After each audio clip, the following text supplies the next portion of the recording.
അതുപോലെ ഈ ബിസിനസ്സിലുള്ള നേരത്തെ ഞാൻ ആ ഒരു ചോദ്യം നേരത്തെ ചോദിച്ചിരുന്നു. ബിസിനസ്സിൽ വിജയം കൈവരിക്കാൻ വേണ്ടിയിട്ടുള്ള കാര്യങ്ങൾ ഇങ്ങനെ പറയുമ്പോൾ അത് എത്രത്തോളം പ്രാവർത്തികമാകും, ഫലപ്രദമാകും? അതായത് ഇപ്പം നമ്മളിടയ്ക്ക് പല ഇതിലൊക്കെ വായിച്ചിരുന്നല്ലോ, അതായത് വന്നിട്ട് ബിസിനസ്സുകാരെ വഴക്ക് പറയുന്നു, ചീത്ത പറയുന്നു എന്നൊക്കെ പറഞ്ഞിട്ട് ഇടയ്ക്ക് ഭയങ്കര ഒരു ചർച്ചയും, ഒരാളെ അദ്ദേഹത്തോട് ഇനി വരണ്ടെന്നൊക്കെ പറയുക, അങ്ങനെ പത്രത്തിലൊക്കെ ഭയങ്കര വാർത്തയായിരുന്നു. അപ്പോൾ ഈ എങ്ങനെയാണ് ഈ മോട്ടിവേറ്റർമാർ ഇങ്ങനെ ഇത് അവരെ അത് സ്വാധീനിക്കുന്നത് എങ്ങനെയാണ്? ഈ ഒരു അതായത് വിജയത്തിലെത്തിക്കാനും പണം സമ്പാദിക്കാനും ഒക്കെ എങ്ങനെയാണത് നടക്കുന്നത്?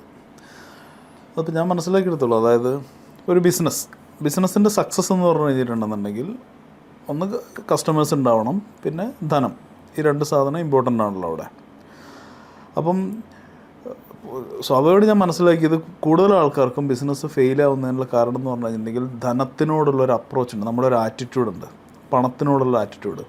അതായത് നമ്മുടെ ഒരു സോഷ്യൽ കണ്ടീഷനിങ് അവിടെ നടന്നിട്ടുണ്ട്. അതായത് പണം എന്ന് പറയുമ്പോൾ, ഇപ്പോഴാണ് പണം എന്ന് പറയുമ്പോൾ ചിലപ്പോൾ ഇത് കേൾക്കുന്ന ആൾക്കാർക്കും പണത്തെക്കുറിച്ച് പറയുമ്പോൾ തന്നെ നമുക്ക് നമ്മുടെ ഉള്ളിൽ എവിടെയോ ഒരു ഗിൽറ്റ് ഫീൽ വരും.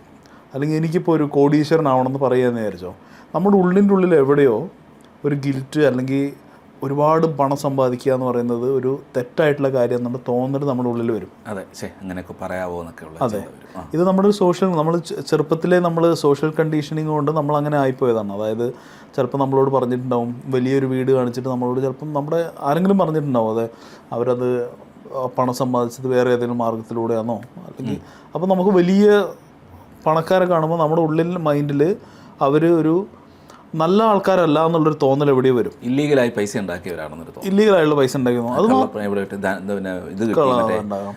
എന്താ പറയാ, നിധി കിട്ടിയതുണ്ടാവും പലതാ, അതായത് എന്തും പറയാം. അതായത് അവർ എഫോർട്ട് ഇട്ടിട്ട് ഒരു നമുക്ക് ഒരിക്കലും അത് ജെന്യുവിനായിട്ട് ഉണ്ടാക്കിയ ഒരു പണമെന്നുള്ള തോന്നൽ നമുക്ക് ഉള്ളിൻ്റെ ഉള്ളിൽ നിന്ന് വരില്ല. അതുപോലെ തന്നെ സിനിമകളും നമ്മൾ ഭയങ്കരമായിട്ട് സ്വാധീനിക്കുന്നുണ്ട്. ഇപ്പോൾ ഒരു ഉദാഹരണം പറയുകയാണെന്നുണ്ടെങ്കിൽ നമുക്ക് ടൈറ്റാനിക് മൂവി എടുക്കാം. ഇപ്പോൾ ടൈറ്റാനിക് മൂവി കണ്ടിട്ടുണ്ടല്ലേ? ഉണ്ട്. ഓക്കെ. അപ്പോൾ ടൈറ്റാനിക് മൂവിയിൽ എന്ന് പറഞ്ഞു കഴിഞ്ഞാൽ നമ്മൾ ചെറിയ സംഭവമാണ്, പക്ഷേ നമ്മളെ ഡീപ്പായിട്ട് സ്വാധീനിക്കുന്ന ഒരു സംഭവമാണ്. ഇപ്പോൾ അതിൽ ഹീറോയിന് നോക്കാം.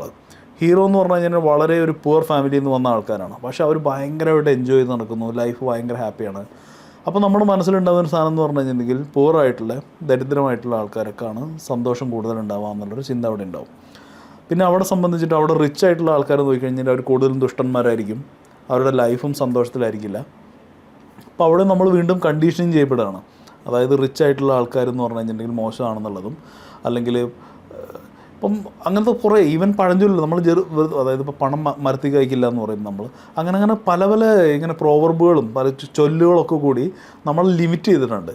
നമുക്ക് വലിയൊരു സക്സസ്സിലേക്ക് എത്താവുന്ന, അല്ലെങ്കിൽ ഒരു റിച്ചിലേക്ക് പോകാൻ പറ്റുക, അല്ലെങ്കിൽ വലിയൊരു ബിസിനസ് സക്സസ്സിലേക്ക് പോകുന്നതിൽ നിന്ന് നമ്മളെ ലിമിറ്റ് ചെയ്യുന്നുണ്ട്. അപ്പോൾ എന്ത് സംഭവിക്കും, നമ്മുടെ ഉള്ളിൽ ലിമിറ്റേഷൻസ് ഉള്ളതുകൊണ്ട് നമ്മൾ ആ ഓപ്പർച്യൂണിറ്റീസ് കാണില്ല. അതെ. ഇപ്പം നമ്മൾ സ്വാഭാവികമായിട്ട് ചിന്തിക്കുന്ന ഒരു സംഭവമായിരിക്കും, അതായത് പണ്ട് പോലെ, അതായത് ലൈഫ് സെറ്റിൽ, അതായത് നമുക്കൊരു ഗവൺമെൻറ് ജോബ് കിട്ടിക്കഴിഞ്ഞാൽ ലൈഫ് സെറ്റിലായി നമുക്കൊരു തോന്നലുണ്ടാവും. പക്ഷേ അത് ഇപ്പോൾ ഒരുപാട് ആൾക്കാർ, പക്ഷേ ഇപ്പം നമുക്ക് കോടിക്കണക്കിന് ഓപ്പർച്യൂണിറ്റീസാണ് ഇപ്പോൾ ചുറ്റും. ഇപ്പം ഞാനൊരു ഉദാഹരണം പറയുകയാണെങ്കിൽ, ഞാൻ തന്നെ കാണുന്ന കോച്ചിങ് ഫീൽഡിലൊക്കെ ഉള്ള ആൾക്കാർ, അവർക്ക് വലിയ എഡ്യൂക്കേഷനൊന്നുമില്ല, ഒരു സ്കില്ല് മാത്രമേ ഉണ്ടാവുള്ളൂ.